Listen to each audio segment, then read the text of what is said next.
acceso a la justicia y familia para personas migrantes. La moderadora de este bloque será la ministra de la Corte Suprema, Andrea Muñoz, a quien le cedo la palabra y quien nos va a presentar a las panelistas de la mesa ahora. Muy buenas tardes. Gracias por seguirnos acompañando en esta segunda parte del seminario.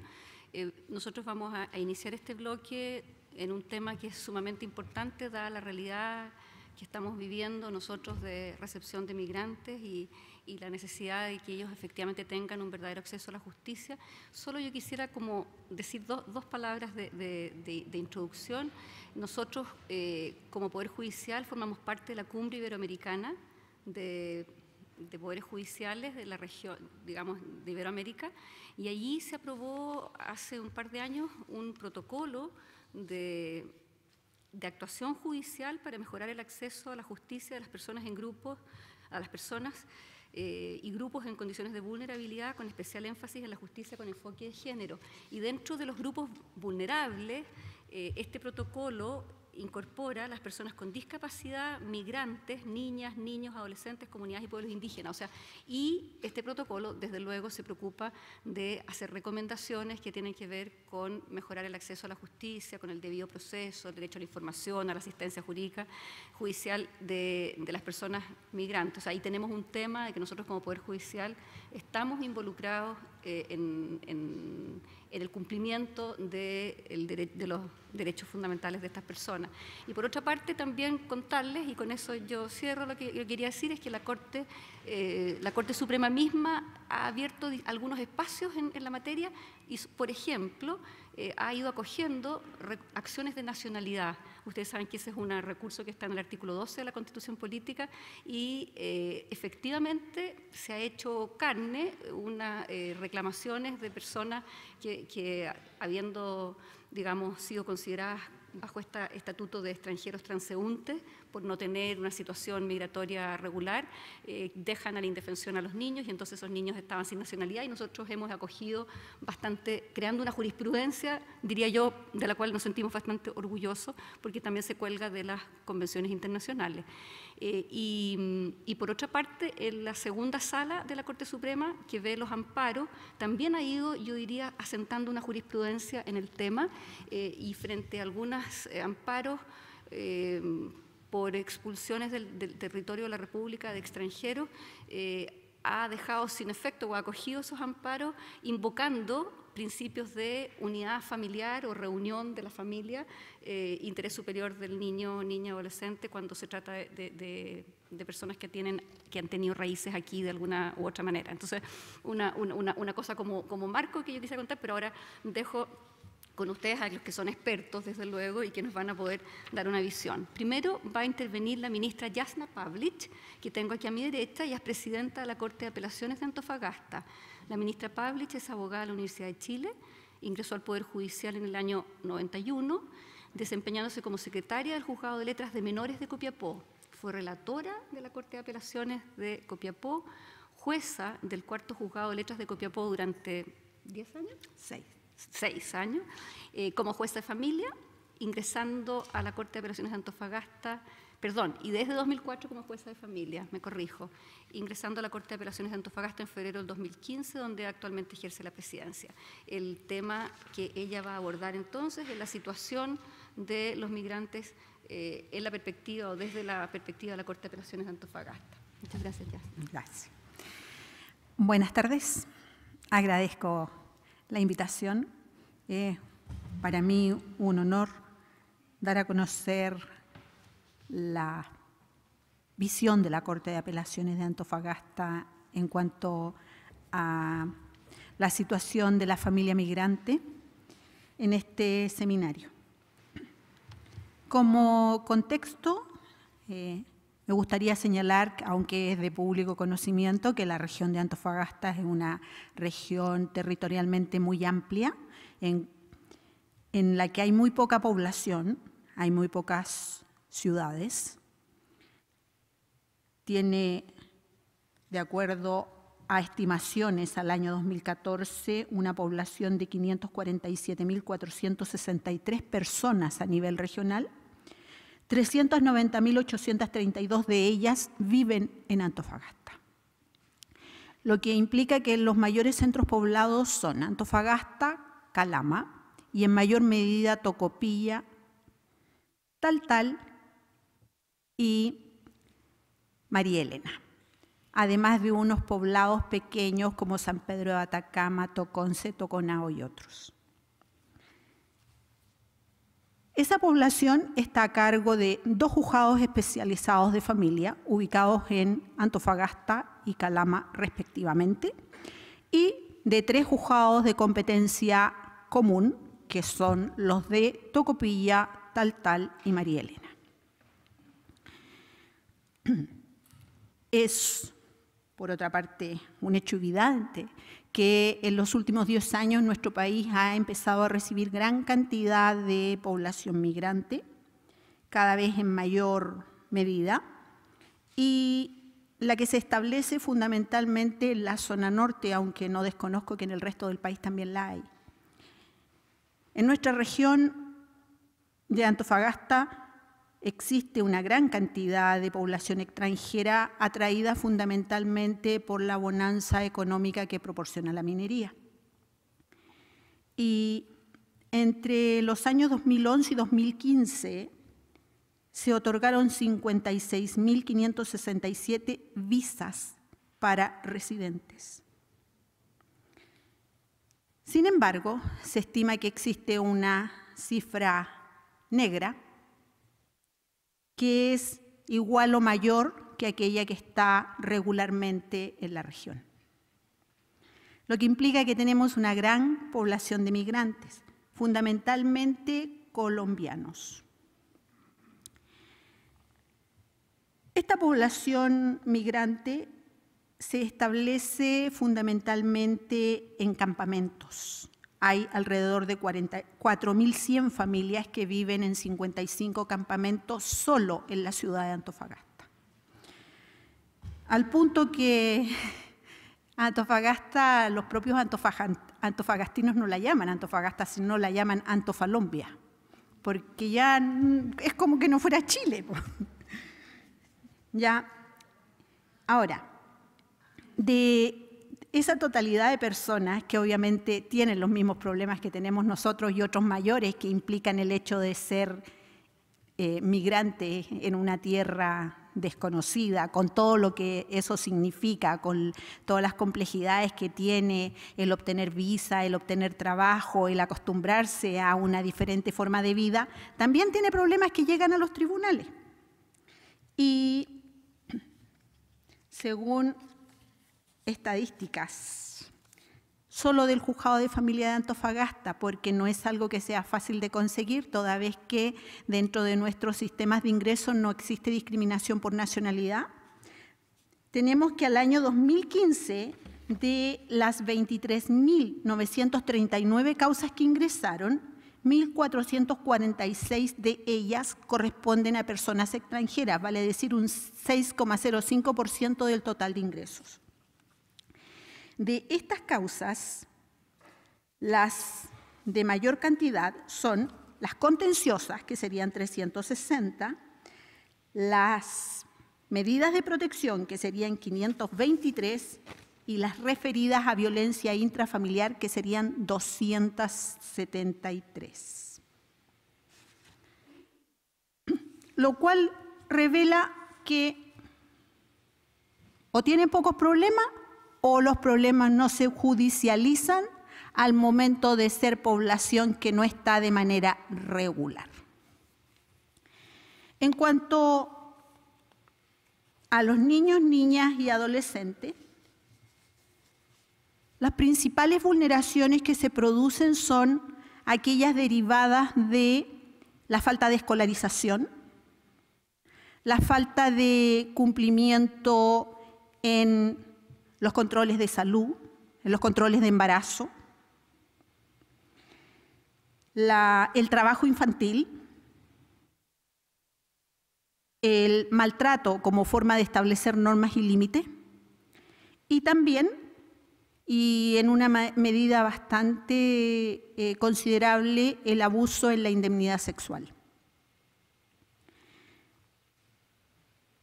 Las primeras vulneraciones, vale decir, los problemas de deserción escolar, los problemas de acceso a salud y de control de embarazo son propios de aquellos que no tienen una residencia regular en el país.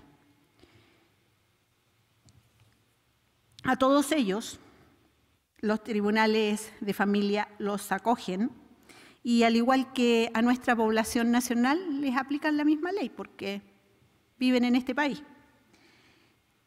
Y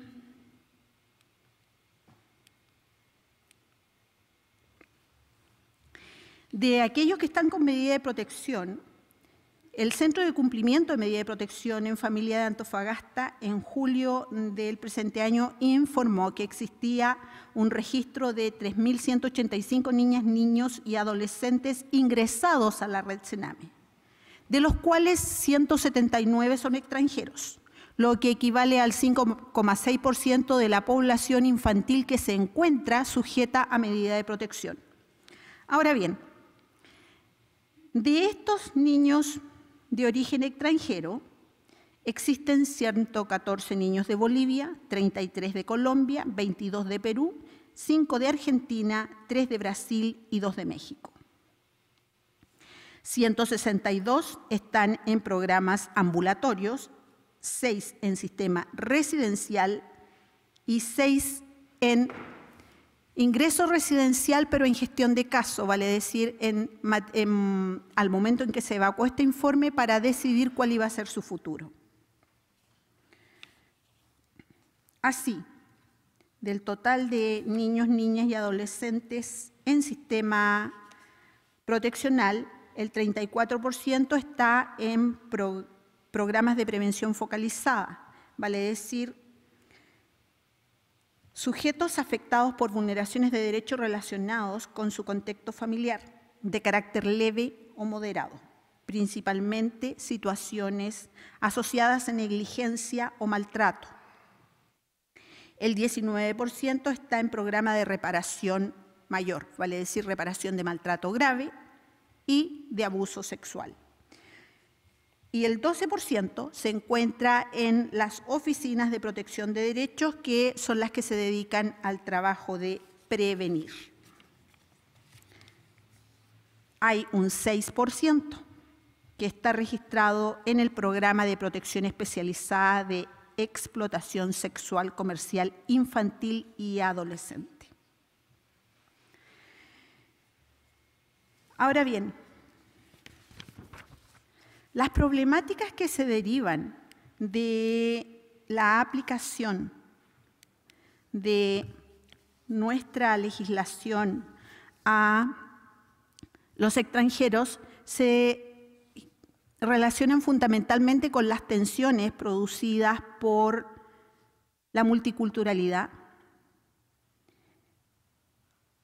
por entender de alguna manera e incorporar dentro de las resoluciones judiciales la circunstancia que los extranjeros muchas veces tienen una cosmovisión distinta de la que podemos tener nosotros y empezar a jugar con cuáles son los derechos vulnerados en niños, niñas y adolescentes y de qué forma van a ser reparados y de qué forma esa familia, si es que se incorpora definitivamente a nuestra nación, va a seguir desarrollando la crianza de aquellos niños.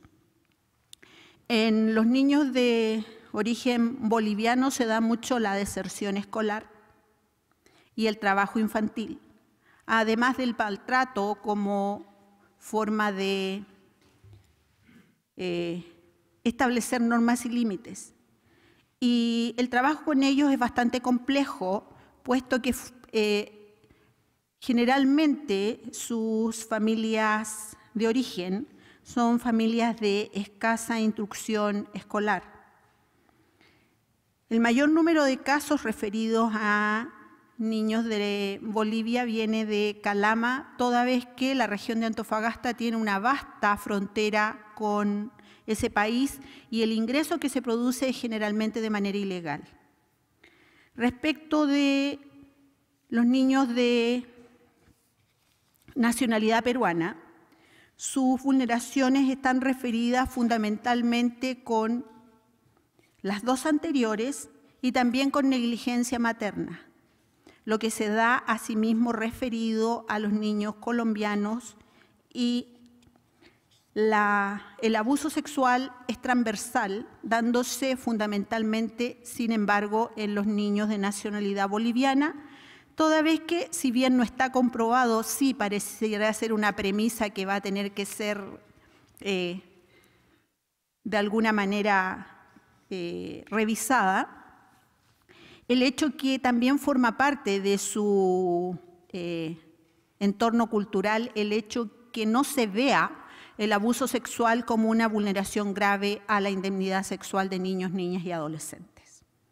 Ahora bien, frente a un extranjero, los juzgados de familia de la jurisdicción, en primer lugar, tienen que tratar de orientar en cuanto a dar a conocer la legislación que se encuentra vigente en Chile y a la que están sujetos niños, niñas y adolescentes. Por lo tanto, se ocupa mucho tiempo en atención de público en cuanto a orientar y a dar a conocer nuestro entorno legislativo. Asimismo, y en cuanto, dependiendo de la gravedad de los casos que se exponen, se derivan a programas de asistencia y apoyo jurídico o de atención a migrantes existentes en la comuna. El tratamiento que se les da en cuanto a la citación a audiencia, a acogimiento, es el mismo que se le da a la población nacional, salvo en el caso, como dije, de que se les destina un poco más de tiempo respecto de el asesorar jurídicamente y el dar a conocer cuáles serían los derechos que les asistirían y eventualmente cuáles serían las vulneraciones por las cuales llegan los niños al Tribunal de Familia. Problemas grandes hemos tenido, que ya en cierta medida están solucionándose, con la concesión de RUN a los niños extranjeros, toda vez que ello es fundamental para conseguir el reconocimiento a su derecho a la educación, su derecho a la salud y al acceder a otros beneficios de tipo social. También tenemos algunos serios problemas con niños apátridas, que son aquellos que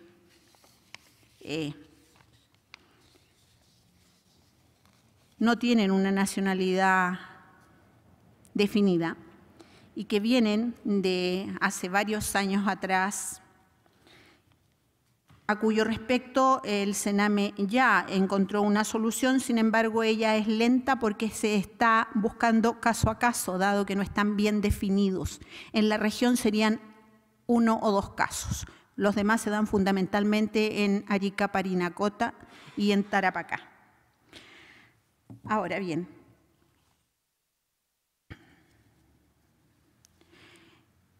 también tenemos problemas serios con el hecho que el Departamento de Extranjería asocia la situación migrante de los niños a aquella que tienen los padres, no reconociéndoles derecho como personas independientes, sino como anexos del padre o de la madre con quien ingresan. Los tribunales de familia hacen un gran esfuerzo por tratar de solucionar prontamente estos problemas. Sin embargo, muchas veces no se recibe la respuesta que se esperaría de los servicios públicos involucrados. Además de eso, los niños migrantes tienen los problemas propios que tienen los niños, niñas y adolescentes chilenos, vale decir, escasa oferta programática para trabajar sus problemas, largas listas de espera, largos tiempos para que las listas de espera corran y puedan ser atendidos, lo que implica, al igual que en el caso de nuestros niños, nuevas vulneraciones o agravar las ya existentes. Esa es la realidad de la región de Antofagasta en cuanto a niños, niñas y adolescentes. Los tribunales de familia les dan el acceso que corresponden, aplican la legislación como corresponde, tratan de solucionar los problemas que se van dando y solucionan aquellos que dependen del ámbito judicial, no así los que no le corresponden, aunque sí insta y coordina con las instituciones pertinentes la búsqueda de una solución más pronta, lo que implica estar en constante coordinación con Sename, con Carabineros, con investigaciones. Actualmente estamos gestionando coordinaciones con el Departamento de Extranjería para tratar la situación que señalaba sobre el no reconocimiento de los niños como personas independientes de su padre y madre. Eso es cuanto puedo contarles.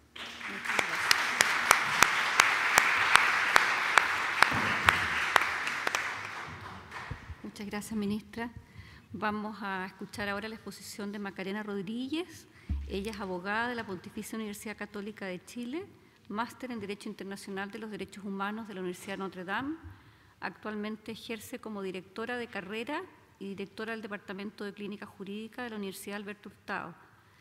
Macarena ha sido profesora titular de la Clínica de Atención de Inmigrantes de la Universidad Alberto Hurtado desde el año 2006 hasta la actualidad.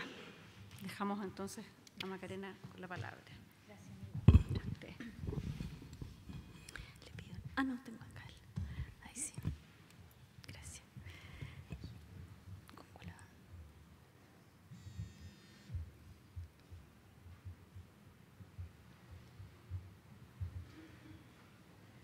Ese es mío.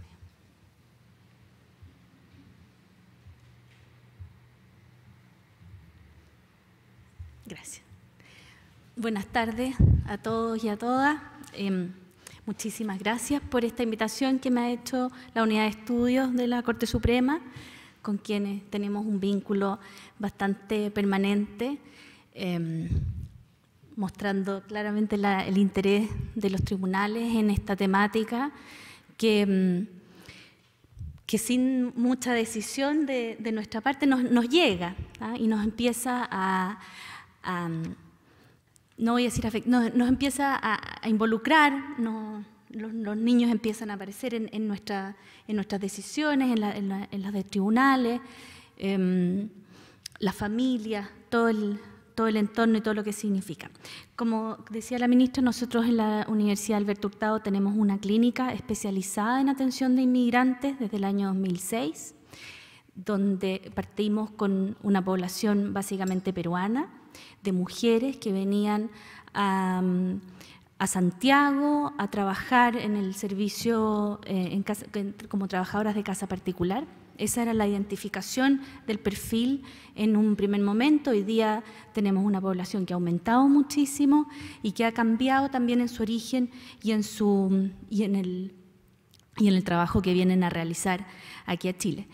Y esta clínica, desde su especialidad, lo que busca es enfrentar el fenómeno migratorio en términos judiciales, en toda su integridad, lo que significa la migración misma, cómo se vive por las personas, qué significa no tener redes de apoyo en el país donde se están instalando, qué significa muchas veces no conocer el idioma, y otras dificultades que tienen que enfrentar.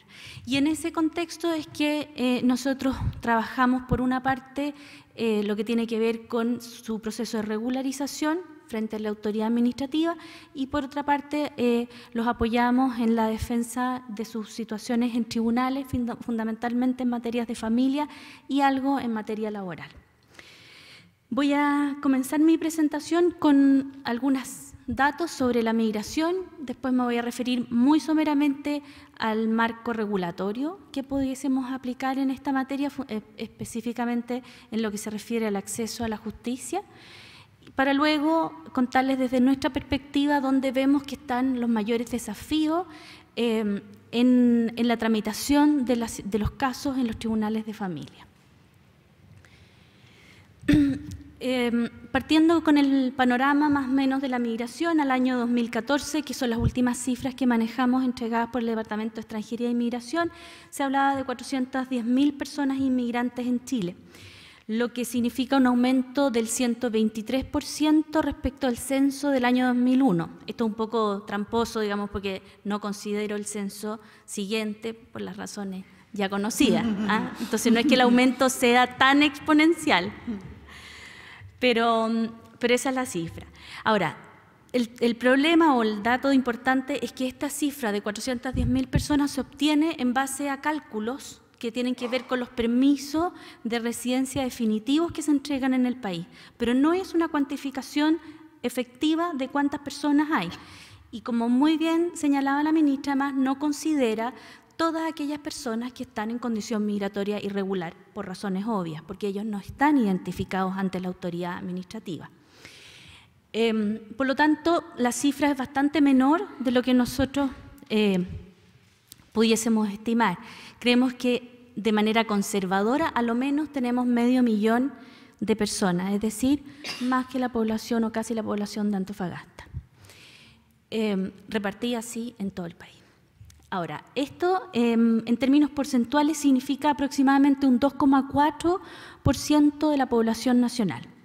Si uno analiza en términos internacionales cuáles son aquellos países que se consideran que tienen flujos migratorios importantes, son aquellos que superan el 3%. Nosotros, por lo tanto, no tenemos una cantidad de inmigrantes que en el plano internacional sea significativo en cuanto al número, pero sí ha sido significativo en cuanto a cuánto ha influido en nuestra cultura. Y eso por varias razones. Primero, porque nosotros somos un país que históricamente no estábamos acostumbrados a la migración, salvo ejemplos muy puntuales que habíamos tenido en el pasado. Esta es la primera vez que enfrentamos un flujo migratorio importante, porque además en el último tiempo ha ingresado a nuestro país población migrante que tiene diferencias étnicas notables. Si nosotros hacemos un análisis y nos miramos entre todos, somos más o menos parecidos, ¿cierto? Nosotros no tenemos población afrodescendiente dentro en nuestros orígenes o en nuestros inicios. Por primera vez estamos viendo entonces afrodescendientes en las calles y cada vez más, y a lo mejor muchos trabajando en sus casas. Y eso también ha sido una marca significativa, un dato importante a considerar. ¿Qué otro dato es importante? Que el 52,6% de las personas migrantes son de sexo femenino. Ahí hay varias razones sociológicas que explican por qué son las mujeres quienes deciden, ¿verdad?, hacer este proceso de movilización de cambiarse, dejar su país, dejar sus raíces, en busca básicamente de mejores condiciones económicas. Y los principales países de donde vienen, de Perú, sobre todo en un primer momento, de Argentina, obviamente porque es nuestro país vecino, de Bolivia, y en el último tiempo población colombiana y ecuatoriana. ¿Cuáles son los lugares de asentamiento? En un 61% ellos se encuentran en la región metropolitana. Esto ha ido cambiando. En un inicio partieron asentándose en el sector de Estación Central, después Independencia, Quilicura, Recoleta. Hoy día hay más comunas, pero están claramente identificadas donde ellos se instalan y se agrupan. En el norte grande, en las 3 regiones, un 16,2%. Y dentro de ese 16,2%, el 6,9% solo en Antofagasta. ¿Cuál es la problemática que enfrentamos hoy día con la migración actual? Tenemos esta concentración espacial en determinados territorios y hace que, como bien decía la ministra, ¿verdad?, Antofagasta incluso se le cambia el nombre por la cantidad de población migrante que hay en ella. Porque, como les decía, tienen características étnicas diferentes y visibles. Por primera vez, ¿cierto?, estamos viendo rasgos además distintos en las caras y en las características físicas. Porque además hay un tratamiento recurrente en los medios de comunicación y deja esto la percepción de que tenemos oleadas de inmigrantes que nos están invadiendo. Si nosotros analizamos, como les decía, las cifras, si vemos el porcentaje respecto a la población total chilena o si vemos la tasa de criminalidad, no vamos a encontrar ninguna cifra que llame la atención. pero el tratamiento que nosotros le damos, principalmente a través de los medios de comunicación, es totalmente distinto. Y entonces, cuando vemos un reportaje, ¿verdad?, respecto a los sicarios colombianos, decimos, estamos hasta las masas, ¿verdad? Estamos invadidos por sicarios colombianos que ahora nos van a secuestrar. Y la verdad que desde nuestra perspectiva y del trabajo que venimos haciendo hace mucho tiempo, creemos que todo lo contrario, gran parte de la población migrante que viene a Chile lo hace para buscar un futuro mejor, y lo último que quieren es poner en riesgo su estadía en el país. Lo otro que es importante entender es que la migración no obedece a políticas de Estado. Esto obedece básicamente al crecimiento económico y a las ventajas comparativas. Cuando yo trabajo en mi país, ¿verdad?, yo obtengo un salario X, y por ese mismo trabajo en el país de al lado me pagan el doble o el triple, no hay política pública que pueda frenar o que pueda impulsar, ¿cierto?, una determinada migración. Y finalmente, otro dato que es importante, y lo que les decía, que nosotros tenemos una cultura poco diversa como país, no estamos acostumbrados a personas con rasgos físicos diferentes. Eso respecto a las características actuales de la migración. ¿Cuál es la regulación aplicable? No tenemos un estatuto completamente aparte, y sería muy extraño que así lo fuera.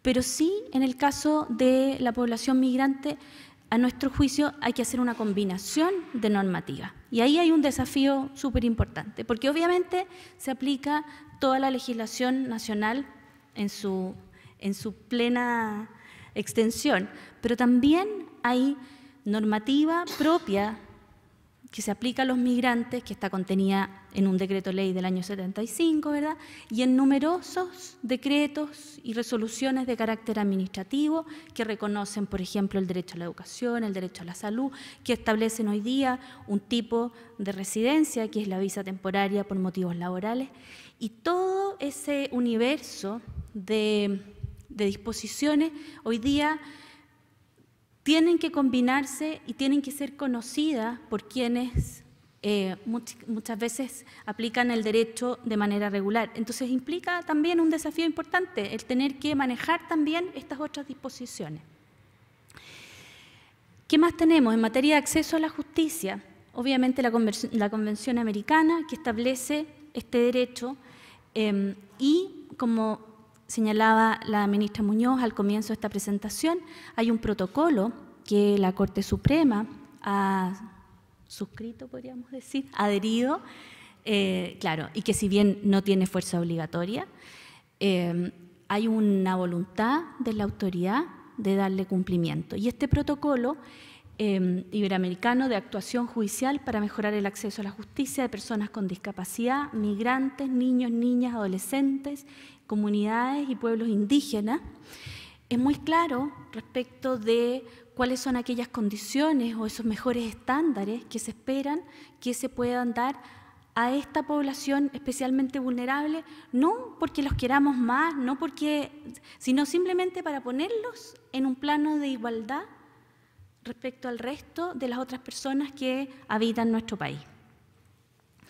El protocolo que les mencionaba, que además tiene un antecesor, que son las 100 reglas de Brasilia, tiene un apartado especial sobre personas migrantes y sujetas a protección internacional. Se reconoce su situación, la vulnerabilidad en la que ellos se encuentran, y se establece expresamente que una persona no puede ser privada de sus derechos por la calidad migratoria en la que se encuentre, y menos aún por la calidad migratoria en la que se encuentren sus padres.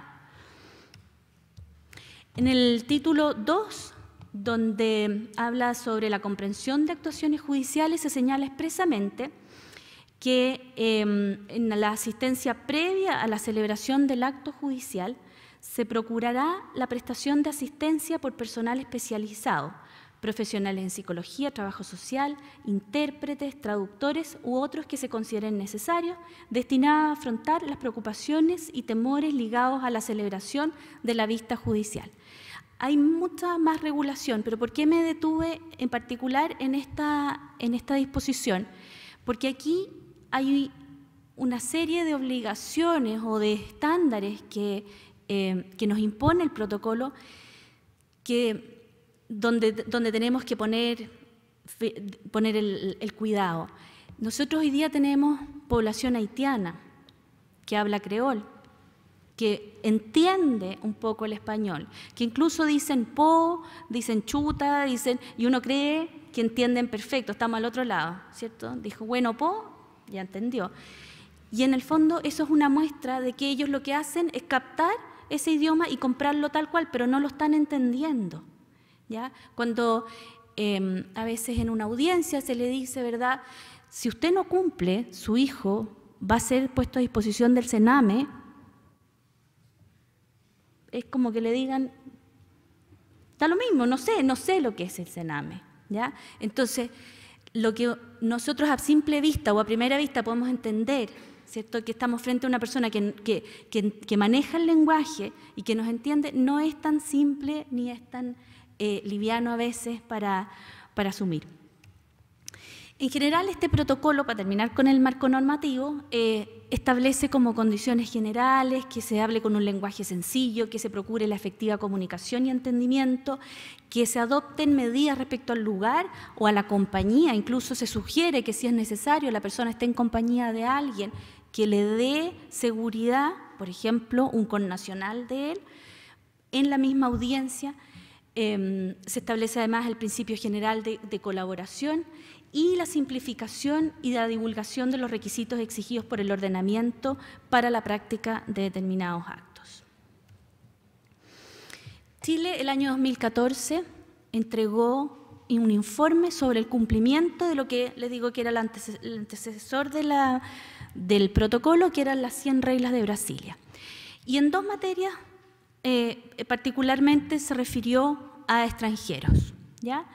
A la primera pregunta de si se había previsto un trato preferencial en el acceso a la justicia en general, en la defensa y en peritajes, Chile informó respecto de distintos grupos de estos que se consideran vulnerables, pero no informó respecto de población migrante.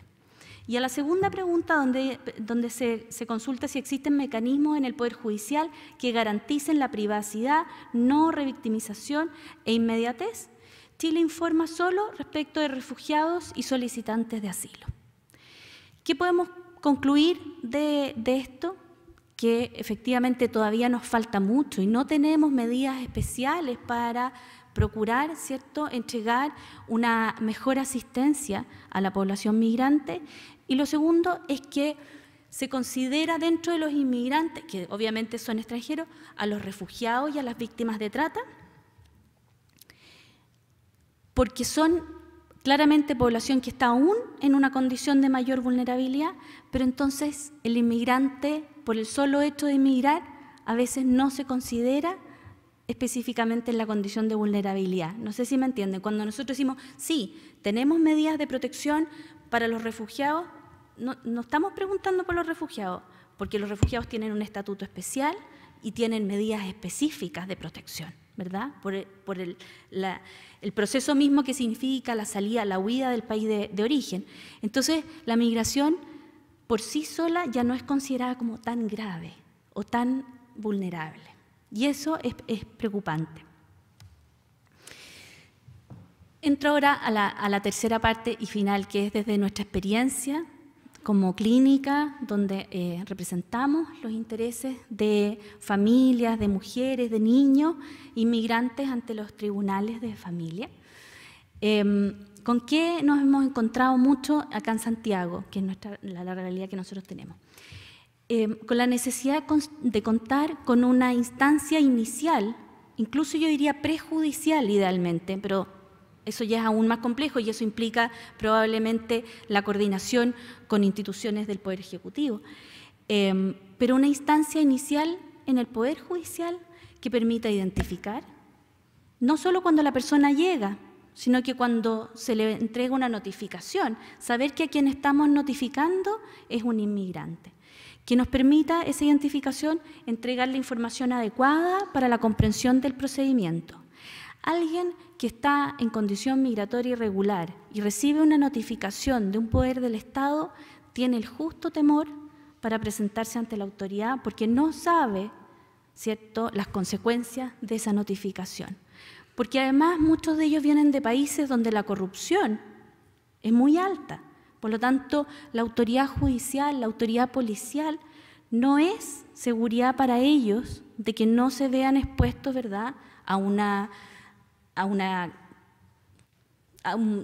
que tengan que pagar una comisiones, chantajes, lo que sea, digamos, por la situación por la que están enfrentando.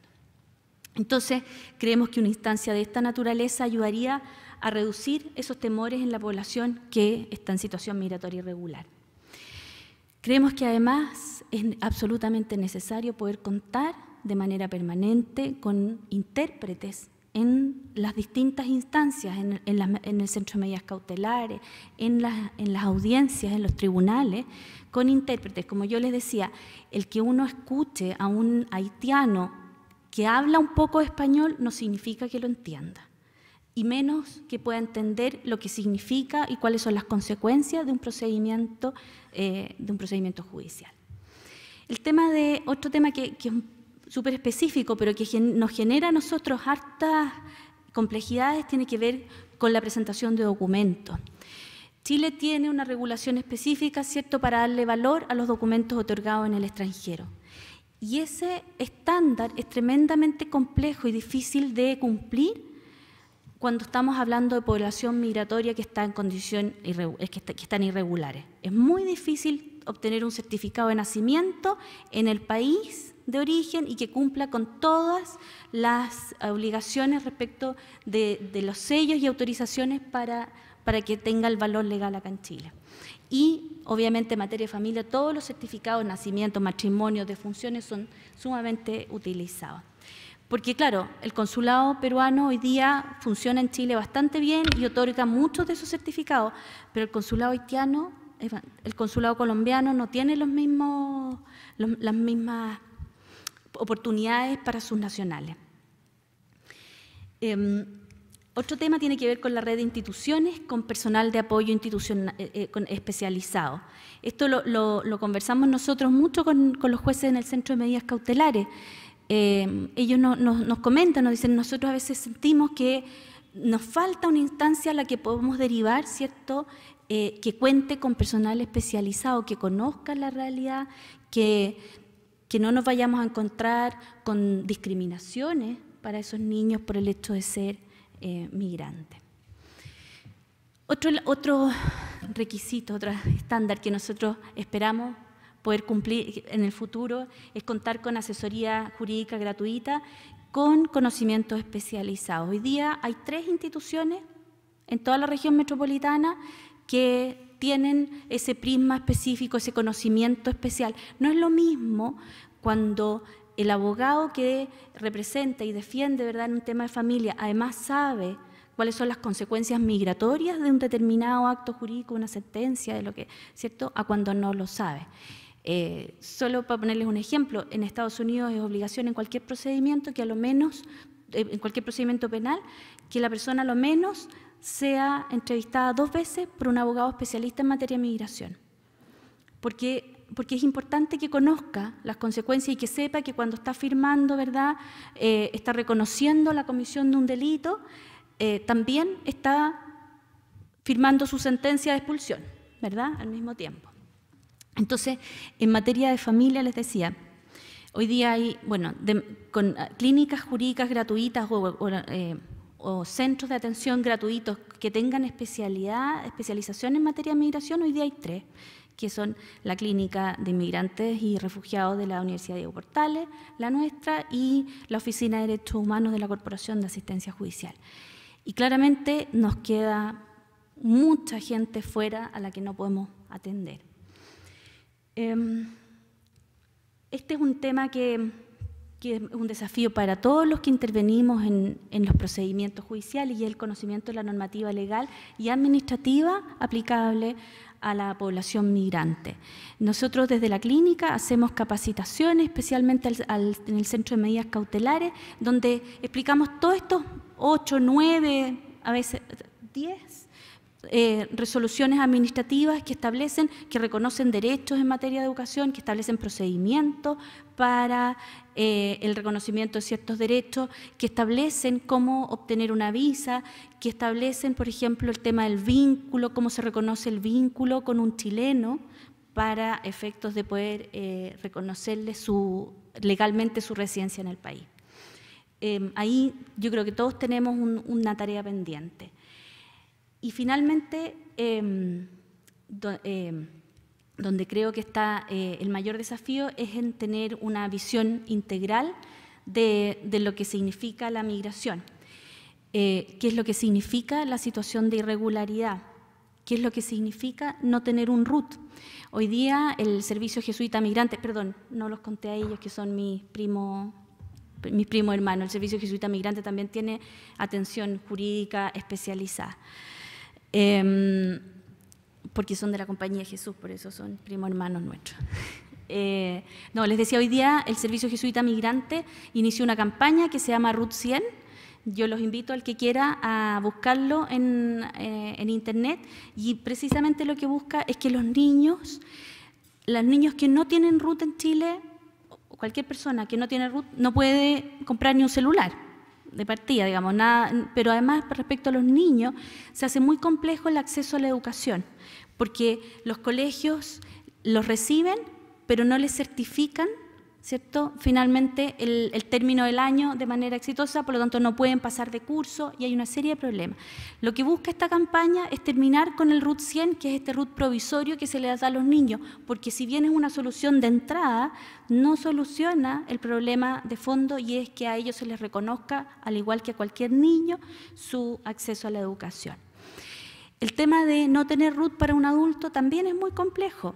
Nos pasa que logramos, es cierto, que se fije una pensión de alimento para una madre y entonces tiene que ir a abrir su cuenta al Banco del Estado y no tiene RUT, y el Banco del Estado no se la abre. Entonces tuvimos todo el procedimiento judicial, logramos que se reconociera, ¿cierto?, la obligación que tenía el padre, y no lo podemos hacer, no lo podemos cumplir. Ya, aquí termino. Así que muchas gracias.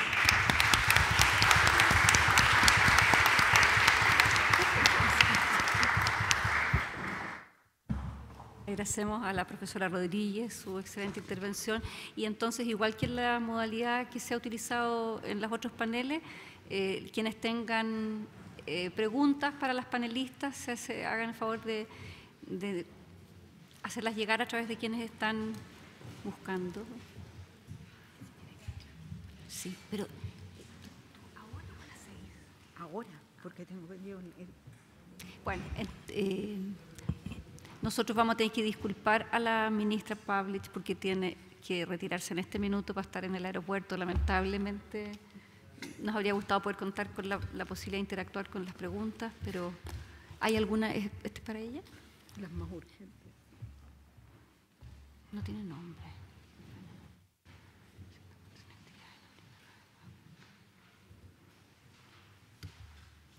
¿Quieres que le conteste antes de ir? Le vamos a hacer una pregunta antes de que se vaya, y para si los padres se encuentran en situación irregular en el país, sin documentación, sin actividad, y no brindan adecuado cuidado a los hijos, ¿no sería más adecuado que esos niños migrantes a través del consulado volvieran a su país de origen? Vamos a dejar abierta la pregunta para ambos. Bueno, eso habría que estudiarlo, habría que ver cuál es la situación efectiva, porque recuerden que la medida de protección tiene por objeto fundamentalmente superar la vulneración en la que se pueda encontrar el niño. Si los padres reciben intervención a través de los programas colaboradores de Sename, podrían reparar la situación de no serlo adecuadamente competentes para ejercer los cuidados del niño. Y la otra... Sin embargo, la otra situación, el hecho de que los padres estén irregularmente en el país, el hecho que, ¿qué más dice la pregunta? Que se encuentren irregularmente en el país sin documentación, sin actividad, no es suficiente antecedente para quitarles el cuidado personal o para separar una familia por el solo hecho de no tenerlo, porque la situación del no brindar adecuado cuidado se puede superar con intervención, se puede reparar esa situación, y si los padres deciden permanecer aquí, aunque sea en situación irregular, no creo yo que sería desde la perspectiva respeto de los derechos fundamentales correcto separar a los niños de los padres. Muchas gracias.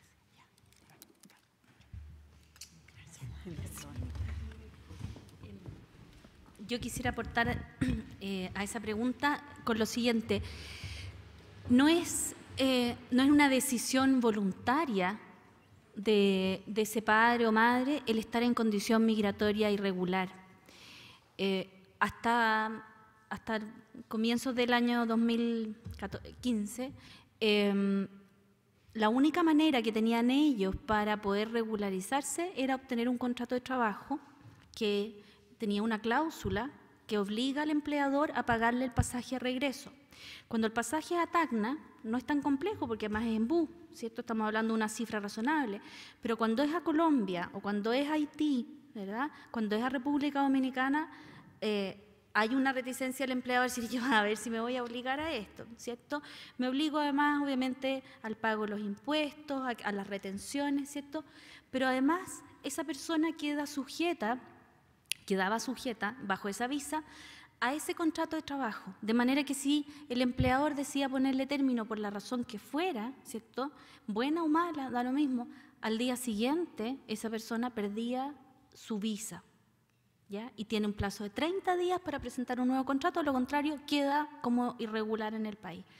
¿Qué quiero explicarles con esto? Esta no es una decisión, no es que por voluntad propia quieran estar irregulares. Y la irregularidad lo que hace es profundizar este círculo, ¿verdad?, de vulnerabilidad, porque entonces el trabajo se hace difícil, ¿cierto? La situación se hace tensa, no hay posibilidades de llevar, si pueden trabajar, las condiciones son bastante cuestionables, trabajan y muchas veces no saben si a fin de mes les van a pagar ese sueldo, porque el empleador perfectamente, no quiero estigmatizar ningún área, pero hay ciertos sectores donde efectivamente eso ocurre, donde finalmente el empleador dice, no te voy a pagar. Y si me denuncias, yo te voy a denunciar que estás indocumentado. Entonces, no es fácil esa tensión, ¿ya? No digo que eso justifique en ningún caso la vulneración de derechos de los niños, pero claramente la condición de irregularidad es un agravante muy importante y que no ayuda en una buena estabilización de esa familia en el país.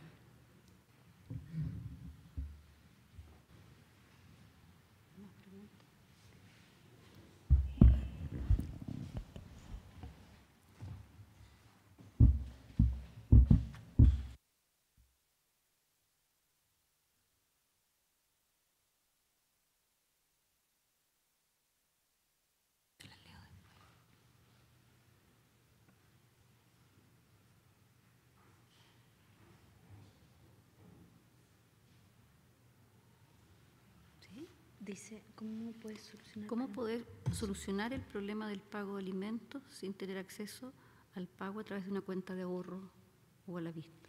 O a la vista, ya. A ver, ¿cómo lo solucionamos? Esa es la pregunta. Lo solucionamos uno a uno, de manera, tenemos a un gerente del Banco del Estado que ya lo tenemos así. Entonces, cada vez vamos donde él y entonces él pide una autorización especial y se le permite a esa madre, pero no es un proceso fácil y de verdad que es uno a uno. Ahí quizás nos pueden ayudar a que firmáramos un convenio con el Banco del Estado para que facilitara la apertura de cuentas de cuando tienen este fin, ¿cierto?, que sea sin RUT.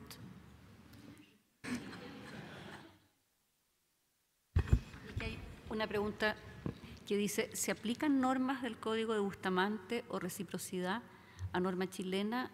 ¿Sobre qué normas en materias específicas de familia corresponde aplicar el derecho original o nacional de las partes?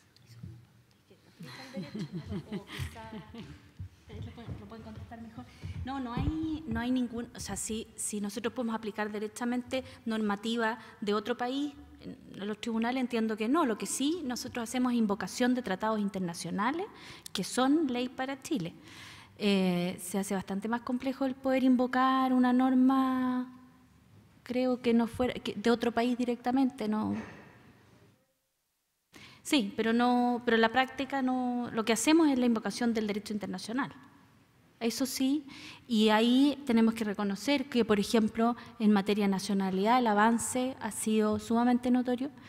El año pasado presentamos una acción judicial colectiva por 167 niños que no se les había reconocido su nacionalidad, y la invocación de normas es fundamentalmente de carácter internacional, más la adecuada jurisprudencia que hasta ahora ha tenido la Corte, y hizo que pudiésemos resolver esos casos de manera exitosa y muy rápida. Quería decir que en el fondo, si me permite 2 minutitos,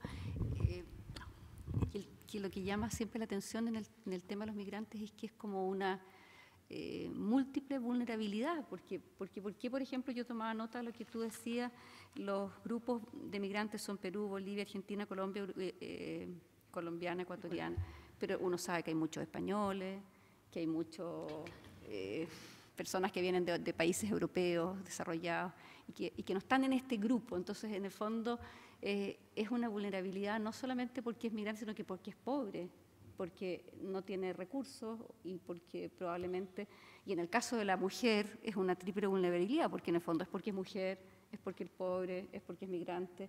Entonces, esa parte como que también tiene que ver con, implica bajos niveles de escolaridad, de educación, que agrava el problema, ¿no? Agrava, exactamente, y además lo somete a una discriminación, porque hoy día el avance que ha tenido el Departamento de Extranjería ha sido impresionante en los últimos años, en la última administración. Yo creo que hay que felicitarla, el trabajo que ha hecho Rodrigo Sandoval ahí, pero hasta antes nosotros experimentábamos casos en que la administración pública, en que el propio Departamento de Extranjería y Migración se cometían actos de discriminación evidentes y notorios, por ejemplo, en los plazos de otorgamiento de las visas. Como bien dice, nosotros tenemos población española, americana, europea, y la verdad que ellos no tienen problema en la obtención de sus visas, ¿cierto? En que muchas veces vienen con el contrato de trabajo ya otorgado, y esa es la razón para la movilidad. Ahí la conflictividad y la discriminación no es un factor, digamos. En cambio, claro, en esta población, aquellos que se trasladan buscando mejores condiciones de vida y no tienen una profesión, son este grupo donde se dan las mayores vulneraciones.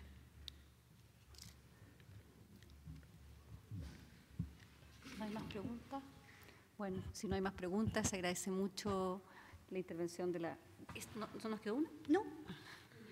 Se agradece mucho entonces la participación, el interés, y nuevamente gracias a la profesora Rodríguez por habernos acompañado, y con eso damos por cerrado este panel. Muchas gracias. Le agradecemos a usted, ministra. Muchas gracias.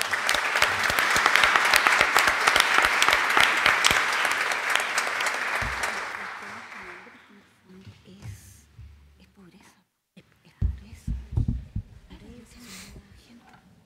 Ya, bueno, entonces damos por concluido este segundo seminario de justicia. Ya había cerrado la ministra, entonces, este segundo seminario de justicia de familia, y les agradecemos su interés y participación, y esperamos vernos a lo mejor el próximo año, puede ser. Gracias.